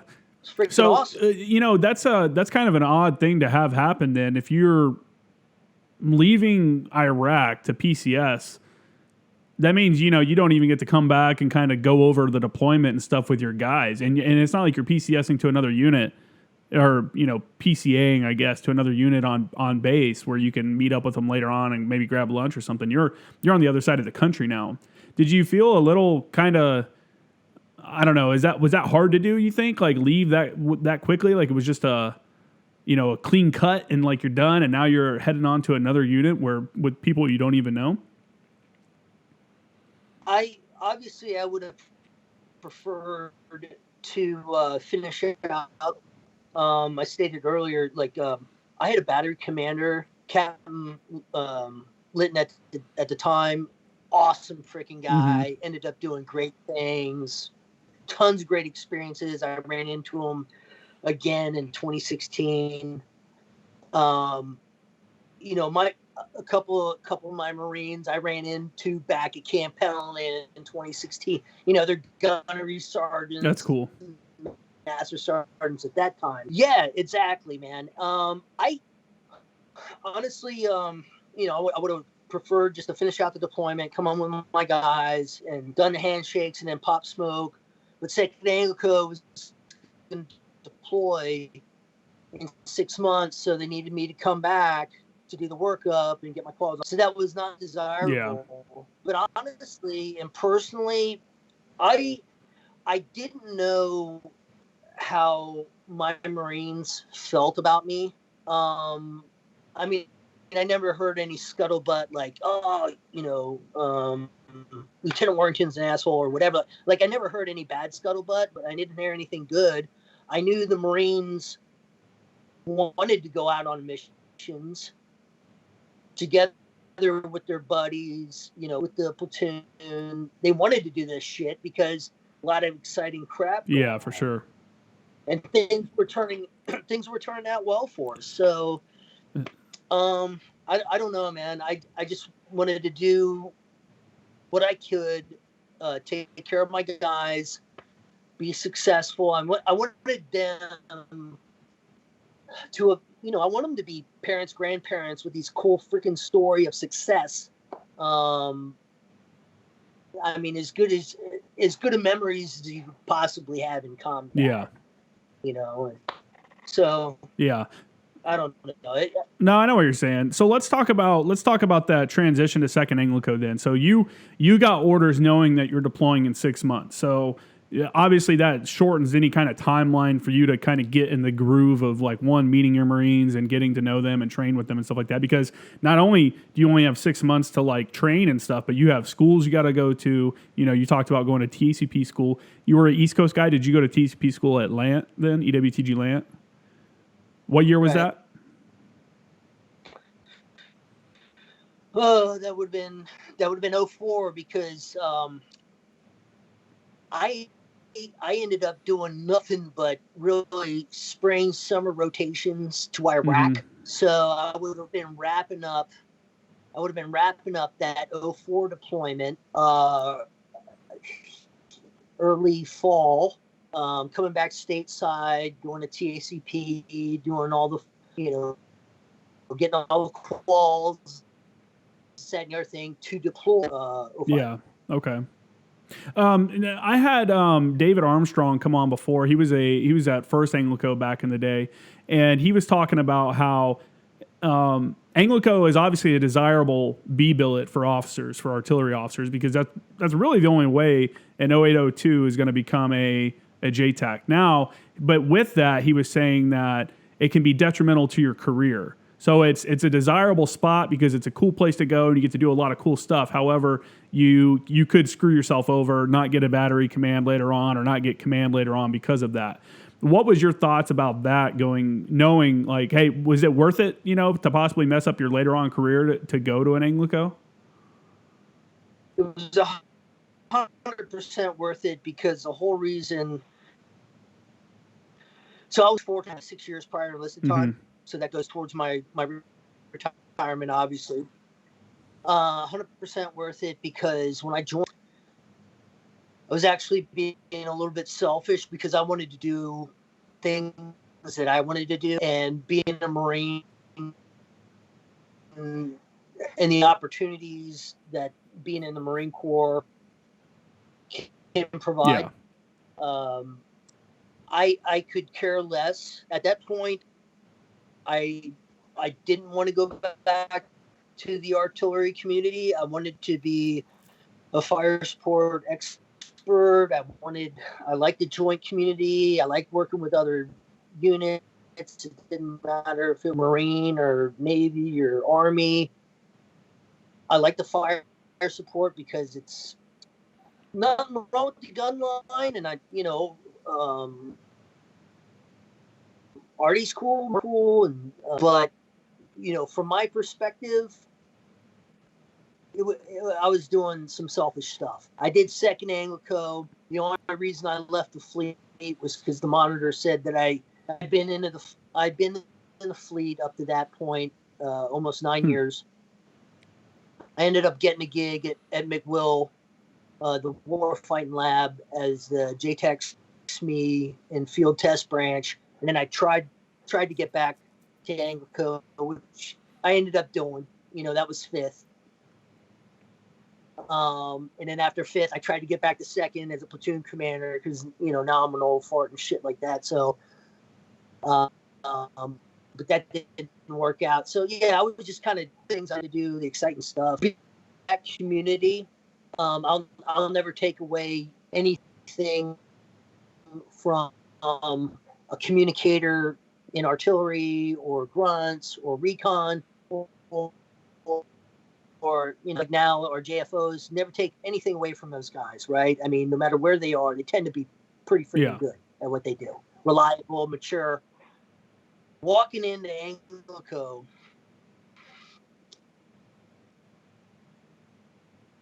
was the easiest transition. It was one of the most rewarding experiences in my life, because whether it was a lance corporal or a corporal, whether they were 0861, JFO, communicator, even motor T guys, logistics, didn't matter who you were dealing with. There was a type of identity and pride that these guys had. Our PT was different, right? You don't PT as a company. You go out in a small group and you beat the shit out of the standards, the expectations. Like, nobody wants to show their ass, because everybody wants to be on a team. Everybody wants to do the cool shit and go do the fun training and all this other stuff. So you walk into an environment like that, and we periodically we went out for an 18-mile fun run. And nobody wants to run 18 miles, but nobody's going to drag ass either, because nobody wants to come in. So, we had Gunny Pate as my platoon NCOIC at the time, and he had been in Anglico forever and a day, right? And he was back in second, crippled, but awesome freaking Marine, like the Marine of Marines. I know the name. I've heard of them, but I've never actually worked with them. Oh, sorry, I didn't mean to cut you off. Yeah, no worries. So Peyton Darnell, this guy's been around the block. They were Anglico before it went to Emily and back to Anglico. Yeah. They brought them back. They're the master guns, the most shit hot freaking guys you'd ever want, knowledgeable. So, we'd go out for a ruck. It was kind of a hump, but a run. Yeah. And you'd load the ruck up, man. And just in that environment, nobody is pissing and moaning. Yeah. And it sucks. Nobody wants to go do it, but nobody wants to show their ass either. So, when it's done, it's probably going to be an easy day at the end of it. And just being around Marines like that, and everybody wants to participate. Everybody wants to get in on the action. Everybody wants to train. Yeah. You just don't have problems, man. It's awesome. Anglico is a weird spot because it has such a legacy. Like people, and obviously my experiences with first Anglico, I know a lot of guys that were second Anglico, just having been at 10th Marines and being on the East Coast for so long. But at first Anglico, we look back a lot to like the subunit 1 guys that were in Vietnam, and the follow-on guys that did stuff in the Gulf War, did stuff at the beginning of OIF and stuff like that.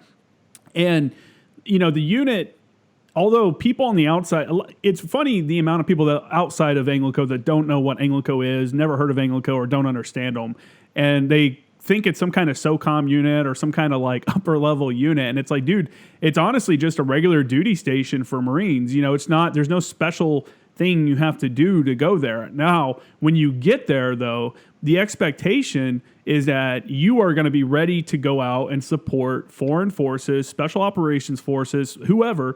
And you understand, and this is me talking personally, but I understood, and I feel like all my Marines understood too, that the legacy of the unit was riding on their shoulders. And, you know, you don't want to be the guy that's out working with the Royal Marines, you know, the commandos, and you fuck something up. And now they're like, who are these Anglico jokers? You know what I'm saying? And, you know, and right. That's like, it just kind of drives people to be better. And also the whole thing with Anglico being a small unit. And when I was at First Anglico, there were 4 teams. So you have 4, you know, 17-man teams or whatever. 17 or 19. I always get it mixed up with my old advisor team. So it's 4 17-man teams and a unit of 160 people. And a lot of the people are trying to get on those teams. You know, the ones that aren't on them, like the radio operators in the comm section and stuff like that, are trying to get on those teams. And so right. just a natural competition of you, one, wanting to be on a team, and 2, you wanting to stay on a team because you're seen as someone that's proficient and professional. It drives people to be better. And the other thing too is back to what I was saying, the small unit, like at First Anglico, they really gave us a lot of leeway to plan and execute our own training. There was no real major like unit training plan. We weren't working as a unit towards some goal because, you know, the teams at the time, I think there was actually only 2 teams on deck because one was deployed, you know, overseas. One was either deployed or getting ready to deploy with a MEU. And then the other 2 teams, one was the next deployment out and the other one was the team that probably just got back from deployment. So you really couldn't do like, you know, company level exercises, but they gave us the funding, and 2, the go ahead to just like plan our own training. And there were so many good officers there, you know, 0802s and pilots that you knew so many people within different communities that we could make any kind of training that we'd want to do possible. It's like, hey, I want to work with fixed wing and rotary wing. So you got a rotary wing pilot and a fixed wing pilot that's here, you know, in the unit. They'll just call back to their homies at their old squadron and be like, hey, what are you guys doing next Thursday? Can you source this? You know, can this happen? And or those units know that their homie is at Anglico and they have a training opportunity that just popped up, and now they call those guys and go, hey, bro, I know you're over at Anglico. Do you have any JTACs that can come out next week? And we were yes men for shit like that. Of course we will. And I loved doing it. I didn't care if it was simcast. I didn't care if I was dropping live bombs on San Clemente Island. Almost, I think every time they ever asked me to come out for a shoot, I'm like, fuck yeah, I'll come. Like, that's what I'm here to do, man. And you just don't get that same kind of opportunity to you know, plan and execute your own training and expand your own knowledge base, you know, in a way like that at like a regiment, at like 10th Marine Regiment and stuff like that. And they do a great training. I think the JTACs I had at 10th Marines, all my buddies that I met over there, you know, Cheese and Gator and all these guys, they were all excellent JTACs and stuff like that. And that's not putting them down at all. This is just saying that at Anglico, like, there's not a problem sourcing air. There's not a problem getting, you know, some IDF rounds that we can do a legit TACP shoot. They have it. They have the funding. They have the people there to support. And so naturally, Anglico becomes a better unit than your general. Like, it's not a special operations unit, but I think the people there were definitely more proficient than their counterparts in like 10th Marines and stuff like that, especially our comm guys. You know, the comm capability at Anglico is just out of control. You know, a 17-man team has as much comm capability as a company, as an infantry company. You know, they can bring out all these assets to just, it's just crazy. Actually, even more than a company, honestly, probably closer to the battalion level, like ability to run comm. So what are your thoughts on that? I mean, like, I'm sure this is the same thing as Second Anglico, that guys are just striving to be better and be, you know, uphold that standard. And you know, guys like Pate and, you know, you said Darnell, you know, you see these legends within the MOS and you don't want to let those guys down. And they don't want you to fucking let them down either. And they'll let you know if you're starting to let them down too, you know? Yeah, exactly. Yeah. I mean, I didn't hear too much of that because I wasn't a corporal, I wasn't a sergeant or anything else like that. So I'm sure like you know Mark and those guys behind the scenes, they would move some of the younger guys around as they saw fit, and then their influence and their experience was such they, for the most part, behind the scenes, they probably drove the train for the most Mm-hmm. part, so to speak. The platoon commander, I mean, that's not normally a position you want to do unless you're old and broken and crippled as an officer. But because you just, it's not as It's more of an exciting. It's not fun. administrative, job than it is, tactical. You're taking care of your teams, the salts, the fix. Um, so yeah, absolutely. Yeah, I mean, uh, I don't know the guys throughout the food chain, all the way through the company, our logistics officer, our supply guys. We take them out. You take them to the range, and we Mm-hmm. do we do our own in-house shooting packages. Or back in the day, you'd have SOTG, and they'd put together a package for you. You go do Mm-hmm. that, and you'd always scoop up the other guys too. I mean, whoever wants to get in on it. Yeah. And you never know when you need somebody to do something else or something above and beyond. As far as our communicators are concerned, the guys I've always had, both in second and fifth, I always look back on comms. That's always in the forefront of my mind, because you take a corporal that's shit hot that can literally make contact and communicate with anybody else that's got their comms up, and everybody knows this. It doesn't matter if you're, who you're supporting or what you need to get done, whether it's SATCOM, VHF, UHF, whatever the case may be. And the guys I've always had, and the guys that I knew, even that weren't on my teams, they were always the go-to guys if you needed to talk to somebody, supporting another unit or something, or we needed to do something in our own home to reach out.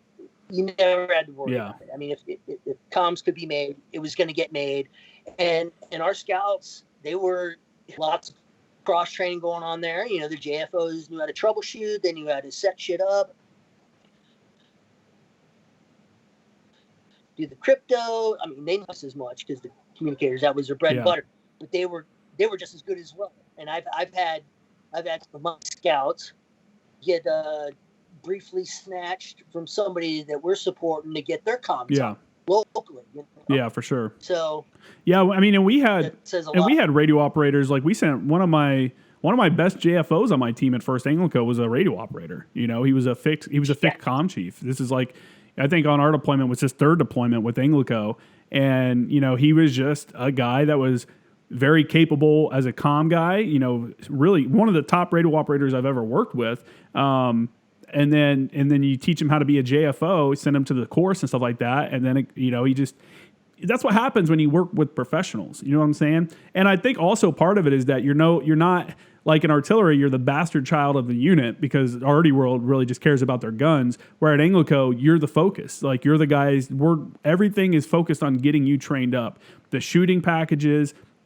I like that you brought up the whole support shooting packages thing, because that was something I think I knew about before I got to Anglico, and I really tried to reinforce. If we got, hey, we're going to this range, we need 2 7-tons to take us out there or whatever. We need operators, motor T operators to take us out to the range or whatever. Hey, you guys better bring your shit too, because you're shooting too. I remember the first time I had a PFC, I think it was PFC Pine, or was the other kid, I can't remember the other kid's name. They showed up, it was like his first time driving in the fleet. Shows up with like a slick plate carrier and stuff like that, nothing on it. And I'm like, what the fuck are you doing, man? I was like, next time you come out here, man, your shit had better have everything on it. Like, he didn't even check his rifle out from the armory and stuff. I'm like, you're coming out here to shoot too, dude. You're not just driving us and then sitting in the truck while we're out here doing this range. Like, the expectation is and we have the ammo. I've multiple times I've taken my team out, 17 people with 10,000 plus rounds, with And it's just like no other unit in the Marine Corps, traditional unit is doing something like that. I just think it fosters a great place. And it's funny, like Darnell, I knew, having worked with him at 10th Marines, I think he was the regimental fires chief when I met him over there. I didn't know he was a motor T operator or a motor T. I think he was a mechanic, actually. I want to say he was a mechanic. He might have been an operator. But as a junior Marine at 2nd Anglico, but he still got to deploy with them and do stuff. And then he moved to be a 6-1.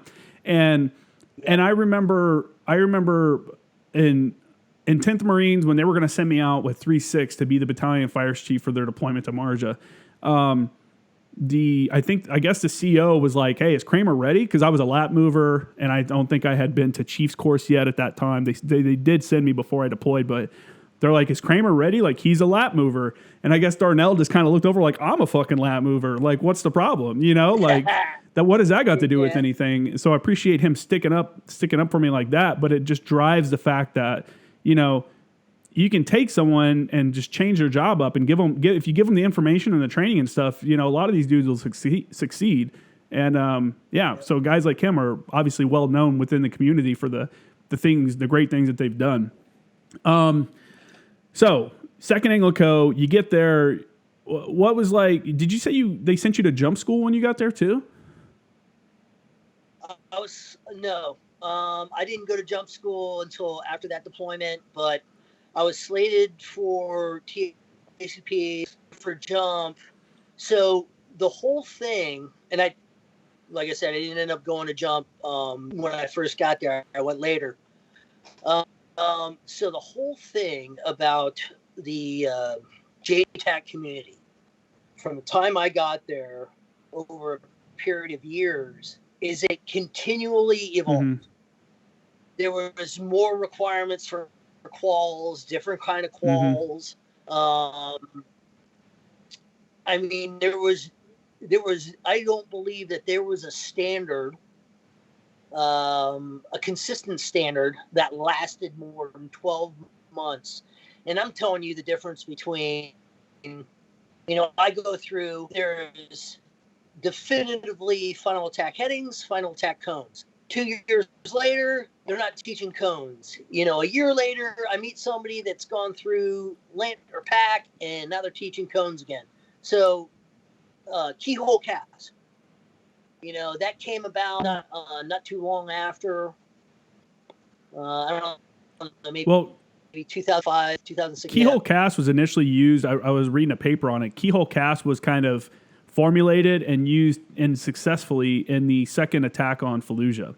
And that's how they started routing the aircraft there. And then after that kind of became a technique that we started using. For those that don't know what we're talking about, keyhole cast means instead of using a compass directions, like if you're looking at a thing, it says north is up, south is down, east is left, or east is right, west is left. Instead of being like northeast, southwest, you're saying, Alpha, Bravo, Charlie, Delta, and your center point, the target, is the echo point. And now you're saying, hey, my echo point is this grid. I want you to hold Bravo 10, meaning, hey, you're at east 10 nautical miles. And that's just a deconfliction tactic and a way to work aircraft in a simpler fashion if you don't have established ACAs, the aircraft control or airspace control areas or whatever it's called. So just to get people kind of spun up on what we're talking about before we go deep on this. Sure. But even post introduction to keyhole, we came back to the States, and we used to go to Gila Bend all the time to drop. And we swung by Scott, and they got a lot of pointy nose guys out there, and we're going each squadron like, hey, you guys need to drop, what kind of quals you need, blah blah blah. And depending on the squadron you went to, we went to one in particular. I don't remember what shooters they were, but we said, hey, we'll go out there, we'll do type 1, 2, 3, whatever you guys want to do. You guys want to do some keyhole, and the one OPSO was just like, what's keyhole? Never heard of it. It's not doctrine, blah, blah, blah, blah, blah. Well, eventually it gets written in and taught, and then it becomes universal, but it was just never ending, man. I mean, it was just the evolution, the expectations, the training, back by 2006, because there was such an ongoing shortage of JTACs, and you can't keep unless they're like, staff sergeant or gunny, you can't keep them in the fleet indefinitely. They got to do the B billets and stuff. So even at Lant, and I'm sure at PAC, what they did is they started opening it up, and then all of a sudden they started having a significant failure rate, because you can't really just take anybody and put them through TSP unless you got some kind of background experience with fires and you understand that kind of crap. Yeah. I don't want to digress, but yeah, whatever. What I don't know if I answered. Were they letting enlisted guys become JTACs at that time? I know they were. I know one of the guys I was interviewing the other day, Leo Lozano, was talking about how he went to TCP school, but he never got designated because he was an enlisted guy at the time. It was earlier, like that kind of time frame. Right. So the intent and the transition, sooner rather than later, post 2005, was to get JTACs, more JTACs, the staff sergeants and the guns. Yeah. Because so I worked on I don't know, I was one of the people that they brought in to talk about the JFO doctrine and how to build that, because you need to take that lance corporal, that corporal, get their JFO skills up. They're JFO qualified, they're meeting all the requirements. Boom, now you're a sergeant. Well, either at sergeant or staff sergeant, you're going to go to TACP and you're going to be a JTAC and you're going to go out and do great things. So that was always the long-term and intended results. And we had guys like, I think he retired, Master Sergeant German. Oh, yeah. He might have been Master Guns. I don't know if he made Master Guns. I saw him back. I think he retired as a Master Sergeant because he left EWTG Lant, came down to 10th Marines as the Division Fires Chief for a little bit and JTAC Manager, and was like, dude, fuck this, and retired. I think after, he did it for about a year or so, and then he was like, this isn't what I want to do. Bullshit. So he's a legend on the East Coast. We brought him up on the podcast multiple times. Oh, yeah. And Pate was in the same boat. I mean, and Darnell, when I was talking to those guys over time, they always had plans to pop smoke, retire, and go do what they wanted to do. And next thing you know, they're still a division. They're the Master Guns. It's like, the division doesn't want to let them go. There's so much information and knowledge. Crazy experience. Yeah. Oh, God, dude. Yeah, you're trying to replace that. And, Journal the same way.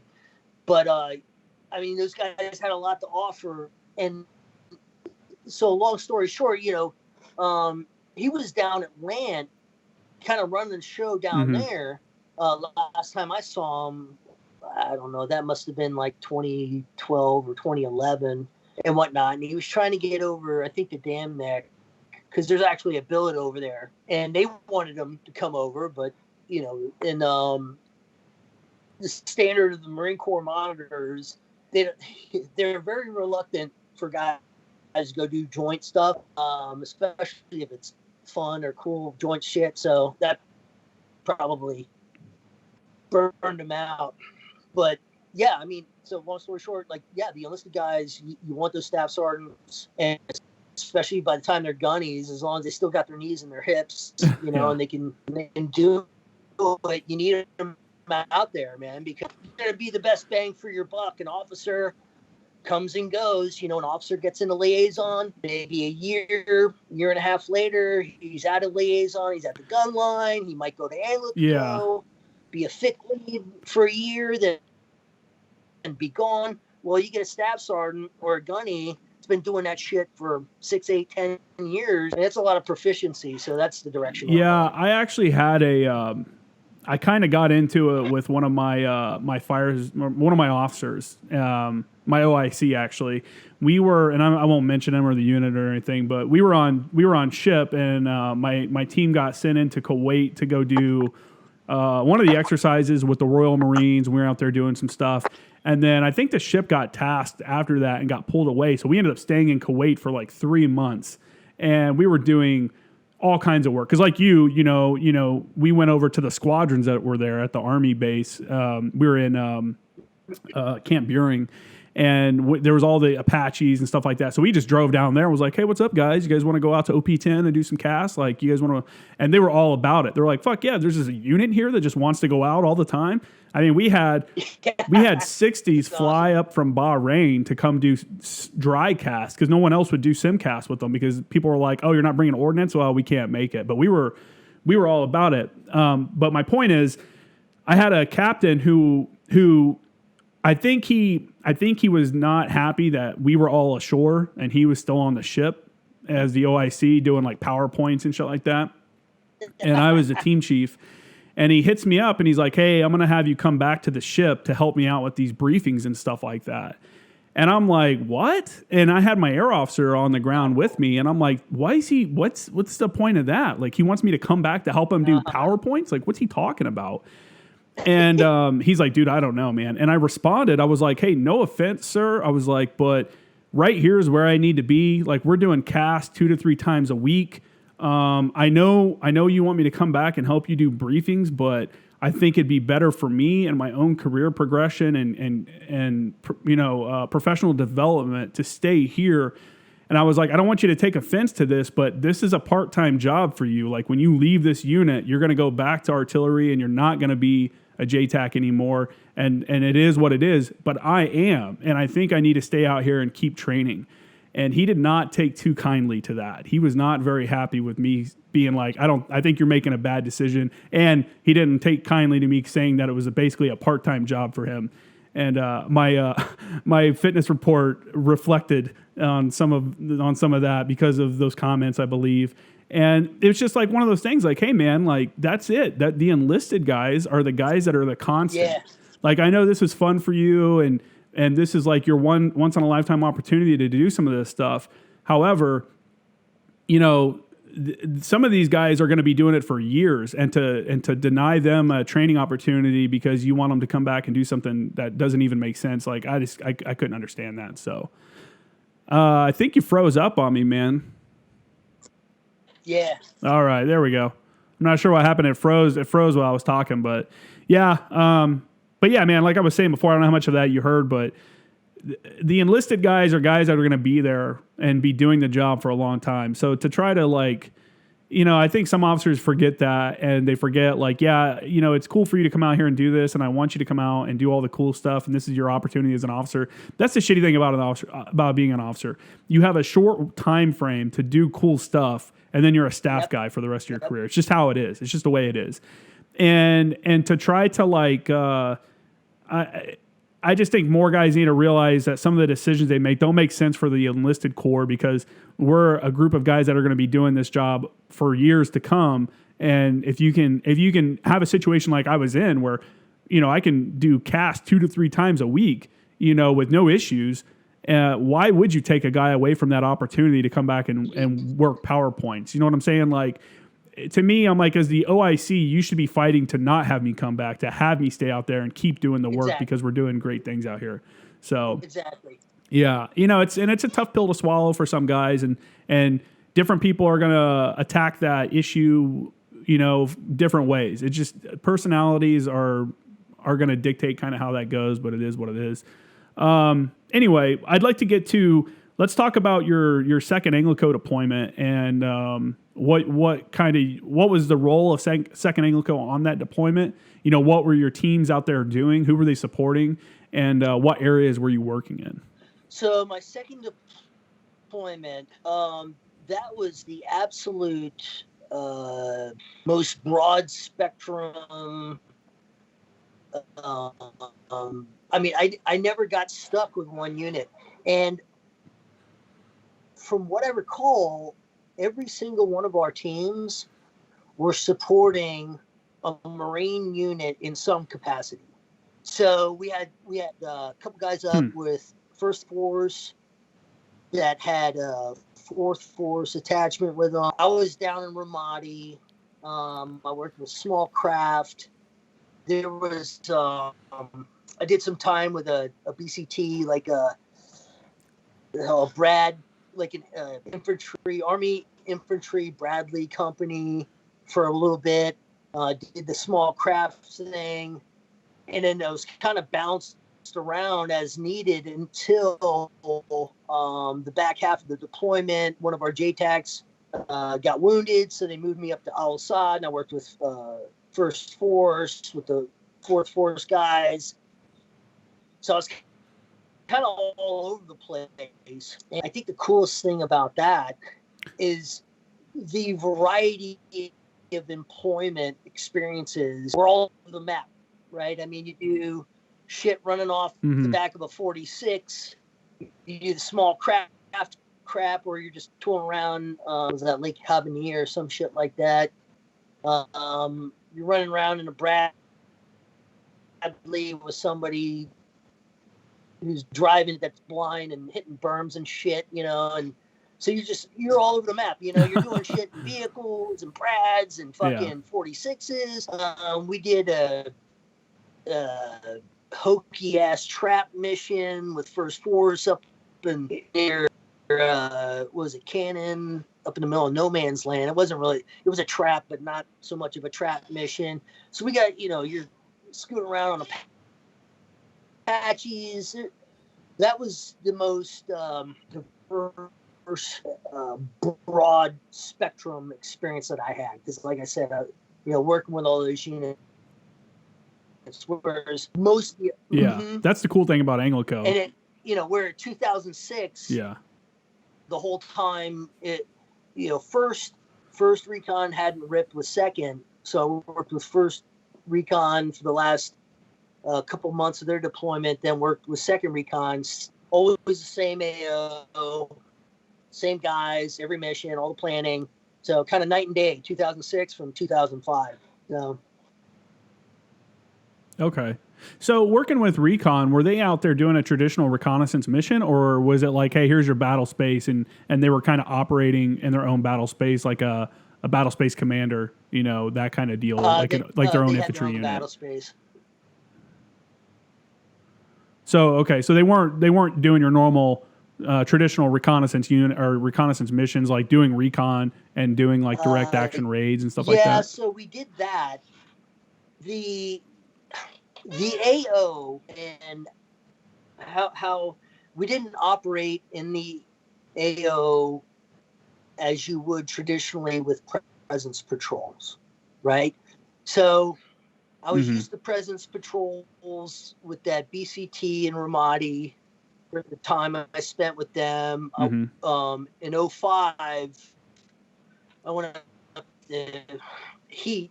We did some presence patrols out there. So it's one thing to do presence patrols as kind of your bread and butter, kind of like the movement contact kind of shit. Like, I can't wait for somebody shoots at me or whatever. We didn't do that often. At the same, just didn't operate that way with first, and then again with second recon. Yeah, we were out there, but we weren't trying to attract RPGs and bullets. I mean, you do that. Yeah, you guys were doing targeted missions, like there were very specific goals for your missions. So I mean, if you had a patrol or something going off a couple hundred meters over there, you had some other shit going on. So it was mutually supporting efforts for a bit more complex operating environment, because you're trying to exploit some weaknesses out there. So I don't know if that makes sense. Yeah. No, I understand what you're saying. So like for those that may not know what you're talking about, presence patrolling is like, hey, we're just doing patrols around the FOB just to do local security, make sure there's no firing positions, make sure there's no IED placers, just to kind of put your presence out there to drive away kind of enemy forces that in the near area around the base. And so you're saying that any kind of patrolling that happened was in conjunction with a larger mission, and it was maybe a feint or maybe like a blocking force or something like that, rather than like, hey, we're just going out to patrol just to let people see us. Okay. And were there any like notable missions that you want to like talk about that happened when you were out there with like Recon and those guys? And then following that, we'll talk about some of your work with the small boats and stuff. The 05 and the 06, I'll keep it in generality. On both deployments, when I was working with Force, and again back with battalion, both first and second, all of those experiences, they did very well with the counter IED mission. And I'll leave it at that because I really don't know the scope of what podcasts are all about or anything else for that matter. And course, yeah, anything is classified, don't talk about. That's totally cool because they were successful at counter IED missions. So that worked out very well. That works for me, man. Again, and their TTPs were very ingenious and just. So those missions tended to be the most rewarding, right? It's one thing to get in a gunfight, somebody's popping off rounds, or it's a hasty ambush, or even a delivered ambush. The IEDs are consistently the biggest problem. So you don't know when somebody's going to pop off rounds at you, right? Well, if they don't know by placing IEDs whether or not that's going to be their last moment in history on this planet, that's what you want them to talk about. And that I know that became a common theme over a period of time, depending on the AOs, because the guys were successful, and we had a method, and TTPs worked out well for that. That's cool, man. So you said you worked with small craft or small boats or whatever. Can you kind of explain what the unit was and what you guys were doing and how they were utilized in Iraq? Small craft guys, they're grunts. I don't know how grunts get into small craft or even how they get into LAR. I don't know if that's a choice for them. So small craft have these boats. It's designed to be like somebody would think of a riverine force. Somebody on a lake, riverine, outfitted well enough. With gals, they normally had a gal, like 7.62 gal on board, which I guess, people don't know what gals are. It's like a minigun. They could have 240s, stuff like that. High speed boats, not a whole lot of guys on there. I would say, we went out with maybe 8 to 10 guys total on the boat. You're kind of out there, because you're on the water and you got, foliage and crap like that along the bank, and a lot of positions for observation, this crap, that kind of environment.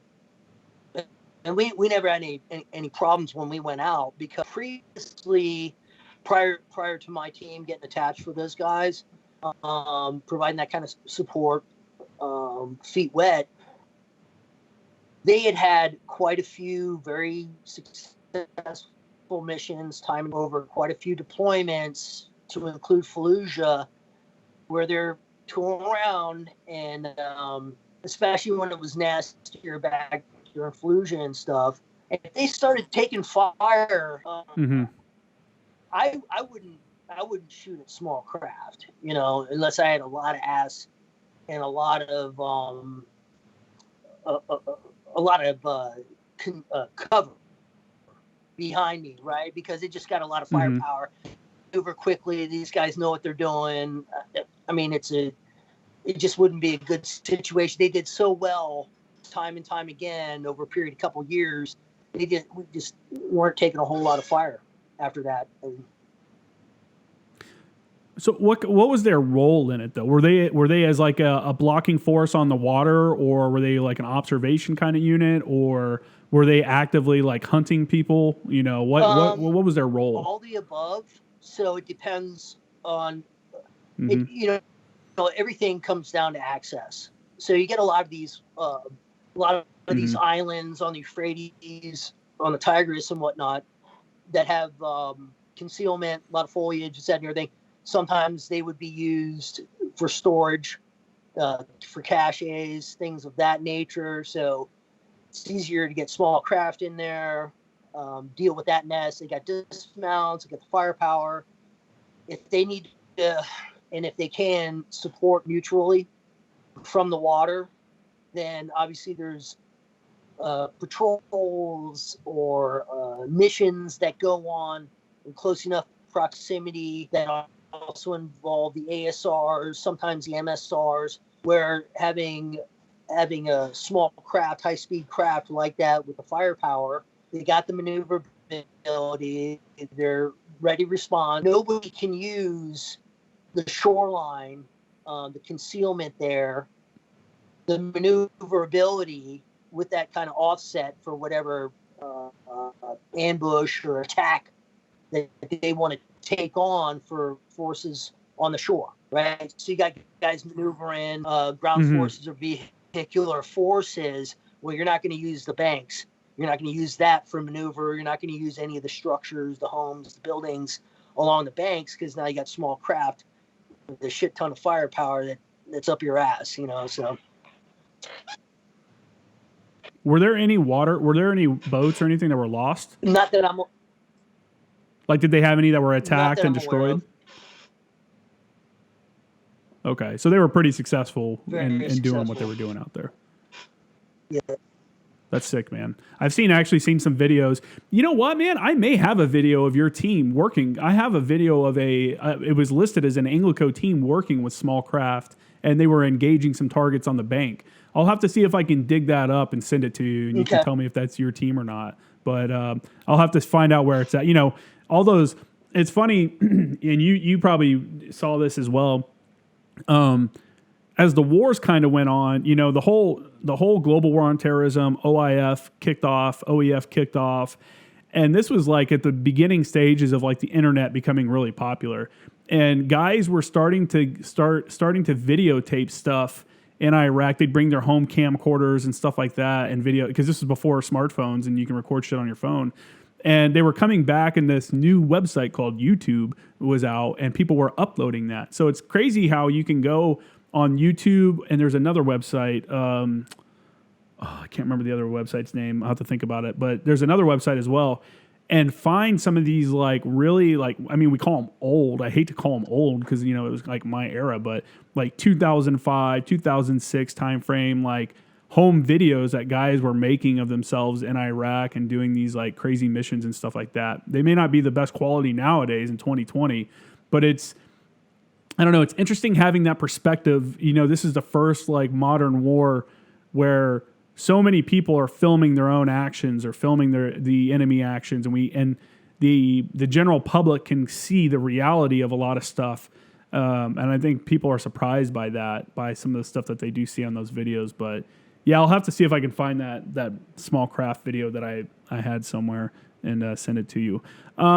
Well, so is there anything else? Is there anything from this deployment that you want to kind of touch on before I'm gonna start kind of wrapping up, just because we're over 2 hours now, and we tend to lose audiences after 2 hours for sure. So I don't want any of your story to get lost. We'll have to set up a second interview, but I want to give you the opportunity to finish up anything maybe from your second deployment that you want to talk about, or maybe talk about any organizations that you support. You want to get the word out for those or anything like that. No, I mean, honestly, I think I mentioned the organizations that I worked with that I'm very, very appreciative to at how well they did as uniformed service members and how successful they were at their missions, man. And I want to give a shout out to the fifth group guys in 2005 that worked with us up around Hallside, up north, Can't tell you the ODDA because I can't recall it, but 5th Group guys, they did phenomenal work, and 1st Force guys, 4th Force guys, 1st and 2nd Recon Battalion. So that's my shout out. That's not really the 2nd deployment. The Force guys were 2nd deployment, and the battalion guys were 3rd. But yeah, anytime you want to reach out anymore, you want to get into depth on any of the deployments, just reach out to me. We'll square away and get set up to do so. 100%, man. 100%. And those units, those are storied units within the military. Like first Recon is a storied, like it's a historic, like famous unit within the military. Like we know that unit and its capabilities, and it has, just like we talked about with ANGLICO earlier. I'm sure guys get to 1st Recon, finishing up BRC in their reconnaissance marine, and they show up to a unit like that, understanding that they're, standing on the shoulders of the heroes and the legends that came before them. And, they're trying to continue that, history of quality Marines and, and just capable people. And like we talked about with ANGLICO, it's kind of the similar thing there. I think when you show up to a unit like that, but, a special operations, special forces group, anything like that, that you're coming into, a unit full of professionals, and that the expectation is that you're a professional as well. And I honestly, I miss that stuff being out in the real world now. There's no standard that people are held to. People are allowed to get away with a bunch of dumb stuff. And it's kind of sad knowing that, working with just top level professionals in the military, and then my expectations are so much lower for the people I work with now or talk to now in my everyday life, because it's not the same, and you can't really expect that much from them. And it's kind of a bummer. I'm sure you've seen this similar thing. Absolutely, man. Yeah. Well, man, I appreciate you coming on the show. We'll get this. I'll get the audio version of this out probably today or tomorrow, and then the video will probably come out maybe Monday or Tuesday. I think I'll take some time to edit that. Definitely have you come back on. I'll shoot you a message, and we'll set up a follow-up interview so we can talk about the second half of your career, because we talked about 2 of your 5 deployments. So we'll get in some of that. I'm glad you came on. There's not enough second ANGLICO representation on the podcast. I've reached out to a few people to tell them, like, hey, man, I need some more. I don't mind interviewing my first ANGLICO homies, but I also would like to get some 2nd, 3rd, 4th, 5th, sure. 6th ANGLICO guys on here, because every unit has their own stories, and every unit, has their own heroes that I think people should know about and that we should put down and record so that it's forever known. So again, thanks for checking it out, or thanks for coming on the show. For anyone listening out there, make sure to check out my website. It's jkramergraphics.com. Make sure to subscribe on YouTube. Hit that subscribe button and leave a comment. And you can also leave a review on Apple Podcast. I'm up to, I think, 80 reviews right now, 80 straight 5-star reviews on Apple Podcast. So I appreciate the support. And yeah, man, if you got nothing else, then that's all from me. Justin. And just reach out whenever you want to touch bases again, and we'll talk some more stories. Okay. For sure, man. Hope the rest of your Sunday's good and you have a good week. Brother. Talk to you later. Bye-bye.